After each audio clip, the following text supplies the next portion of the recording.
Upper house में जो लगातार डिस्ट्रप्शन चल रहा है, आज स्पीकर ने जो राज्यसभा के जो सभापति उन्होंने सवाल भी उठाया आपका, खासकर आपका और संजय सिंह का, आम आदमी पार्टी के कई सांसदों का, संदीप पाठक का भी नाम उसमें था। उन्होंने लेकर सवाल उठाया और एक तरह से वार्निंग दिया सस्पेंशन को लेकर, क्या कहेंगे आप? देखिए, मैं सबसे पहले भारतीय जनता पार्टी के नेताओं को याद दिलाना चाहता हूं कि जब वो विपक्ष में थे, जब उनके लीडर ऑफ ऑपोजिशन राज्यसभा और लोकसभा में हुआ करते थे, तो वो उस समय की यूपीए सरकार को सदन में घेरते थे, प्रोटेस्ट भी करते थे, और जब जब उन्होंने अपनी कोई मांग रखी, जेपीसी को कॉन्स्टिट्यूट करने की मांग हो, कोई जांच कमेटी बिठाने की मांग हो, उन सारी मांगों को लेकर उन्होंने उस समय अपनी आवाज बुलंद करी। और मैं आपको बताना चाहूंगा उन नेताओं ने क्या क्या कहा। अरुण जेटली साहब, जो राज्यसभा में लीडर ऑफ ऑपोजिशन होते थे, उन्होंने जनवरी 2011 में कहा, Parliament's job is to conduct discussions, but at many a time, Parliament is used to ignore issues, and in such situations, obstruction of Parliament is in the favor of democracy. Therefore, parliamentary obstruction is not undemocratic. Jaitley साहब ने फिर अगस्त 2012 में, जब उनकी JPC की मांग ठुकराई गई लगातार उस समय की सरकार द्वारा, फिर कहा, there are occasions when obstruction in Parliament brings greater benefits to our country. Our strategy does not permit us to allow the government to use parliament without being held accountable.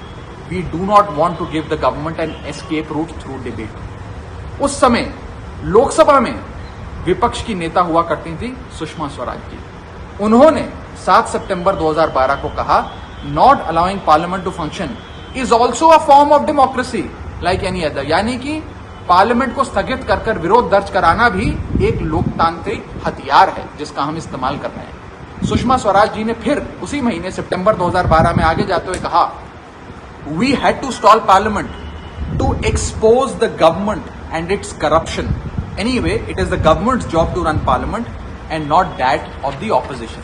यानी कि उन्होंने कहा कि सरकार का भ्रष्टाचार उजागर करने के लिए हमने पार्लियामेंट को स्थगित किया और ये भारत देश के हित में किया गया है.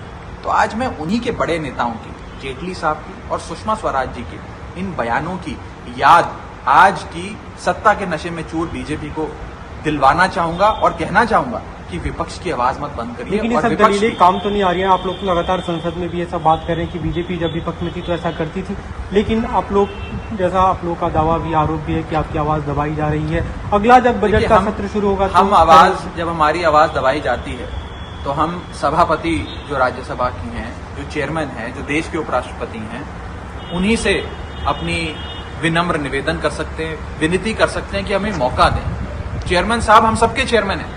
चेयरमैन साहब केवल बीजेपी के चेयरमैन नहीं हैं, वो उस सदन के चेयरमैन हैं और उस सदन के हम सब सदस्य हैं. ये उनकी नैतिक, कानूनी और संवैधानिक जिम्मेदारी बनती है कि वो हम सबके भी अभिव्यक्ति की आजादी, freedom of expression and speech, हमारी डिग्निटी, हम सारी हमारे जो राइट्स हैं, जो प्रिविलेजेस हैं और ड्यूटीज हैं, उन्हें प्रोटेक्ट करें.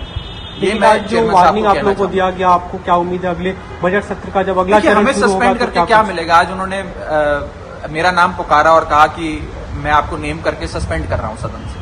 अगर हम सस्पेंड हो जाएंगे तो हम सड़क पे जाके लड़ाई लड़ेंगे. लेकिन आज इस देश में जेपीसी की एक मांग है, पूरा देश मांग कर रहा है, समुच्चय विपक्ष मांग कर रहा है. सरकार इस पे मांग स्वीकारना तो दूर, इस पे चर्चा भी नहीं कराना चाहती.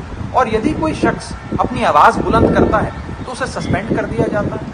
आज मैं यही याद दिलाना चाह रहा हूं बीजेपी को, 2004 से 2014 जब यूपीए की सरकार थी, उसमें जितने एमपी सस्पेंड हुए उससे 3 गुना एमपीज 2014 से लेकर 2023 के बीच में सस्पेंड हो गए बीजेपी के शासन में. 3 गुना ज्यादा. ये सस्पेंशन डिसेंट को साइलेंस करने के लिए कि कोई भी व्यक्ति कोई सरकार से अपना मतभेद या मनभेद सदन में जाहिर ना करे. जो जाहिर करेगा वो सस्पेंड